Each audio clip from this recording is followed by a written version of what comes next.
জুলাই সনদের আইনি ভিত্তি ও লেভেল প্লেয়িং ফিল্ড বাস্তবায়ন সহ ৫ দফা দাবিতে সোমবার খুলনার শিববাড়ি মোড়ে ৮ দলের সমাবেশে জনতার ঢল নামে।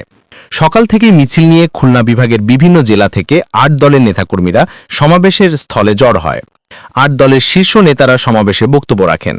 নগরের গল্লামারি, ময়লাপোতা ও জোড়াগেট থেকে জনস্রোত শিববাড়ি মোড়ের সমাবেশে মিলিত হয়। সমাবেশে প্রধান অতিথি জামায়াতে ইসলামের আমির ডাক্তার শফিকুর রহমান বলেন, ৭২-এর সংবিধান জিয়ার রহমান পরিবর্তন করেছিলেন। বেগম খালেদা জিয়াও ৭২ সংবিধানের পক্ষে নয়। যারা জিয়ার রহমান ও বেগম খালেদা জিয়াকে ভালোবাসেন তারা ভুলেও ৭২ সংবিধানে কথা বলবেন না।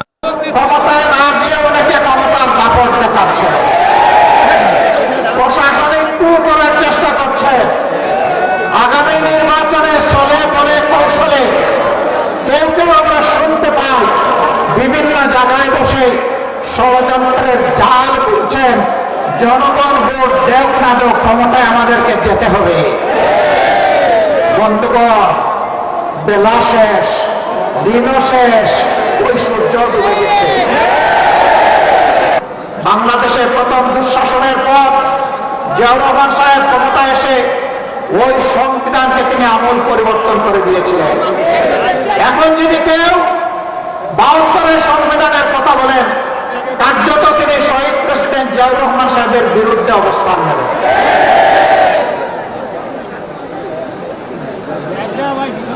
৭২-এর সংবিধানের কথা আজ যিনি অত্যন্ত সংকটজনক অবস্থায় আছেন, জাতির এক শ্রদ্ধার কেন্দ্রবিন্দুতে যার অবস্থান, বেগম খালেদা জিয়াও কখনো ৭২-এর সংবিধানের পক্ষে কথা বলেননি।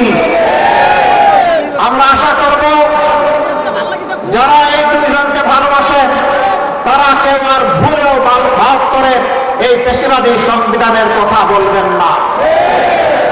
৮ দলের অংশীদার বাংলাদেশ খেলাফত মজলিসের আমির মামুনুল হক বিশেষ অতিথি বক্তব্যে সাবেক প্রধানমন্ত্রী ও বিএনপি চেয়ারপারসন বেগম খালেদা জিয়ার সুস্থতা কামনা করে বলেন, বাংলাদেশ আজ দুইভাবে বিভক্ত। আমরা আমাদের অবস্থান পরিষ্কার করছি। আমরা ২০২৪-এর বিপ্লবপন্থী শক্তি। তিনি সকল রাজনৈতিক শক্তিতে যার যার অবস্থান পরিষ্কার করার আহ্বান জানান। যারা গণভোটে না ভোটের ক্যাম্পেইন করবে তারা ফ্যাসিবাদের দোসর।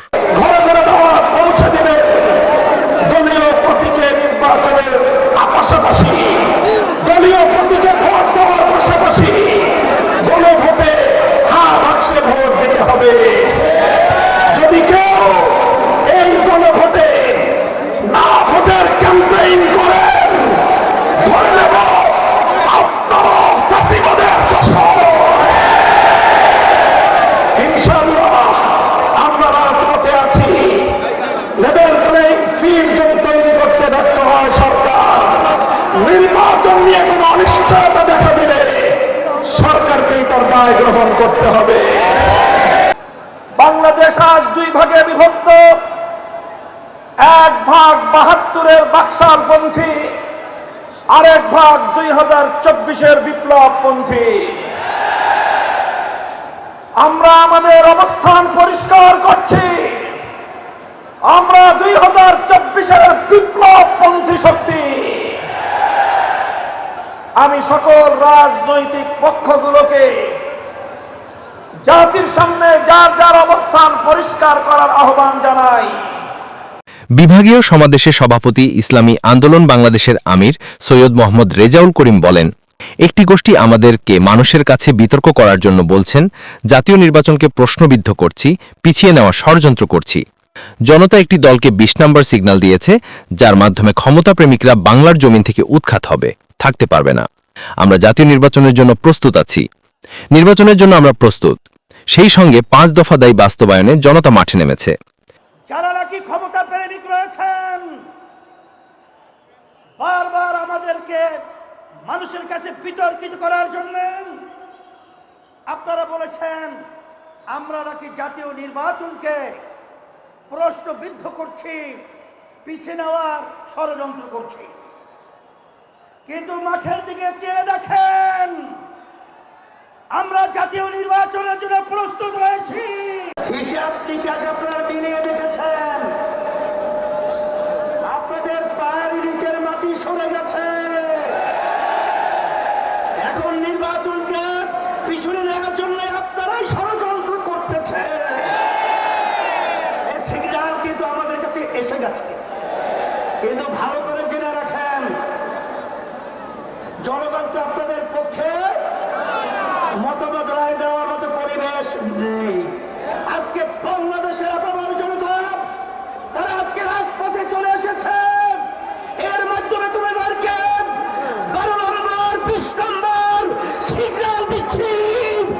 এই সিগন্যালের মাধ্যমে ক্ষমতা প্রেমিকরা বাংলার জমিন থেকে উৎখাত হবে, বাংলার জমিনে থাকতে পারবে না ইনশাআল্লাহ। উক্ত বিভাগীয় সমাবেশে ইসলামী 8টি দলের কেন্দ্রীয় নেতৃবৃন্দ, খুলনা বিভাগের 10 জেলা ও একটি মহানগরীর নেতাকর্মীর অংশ নিয়েছিলেন।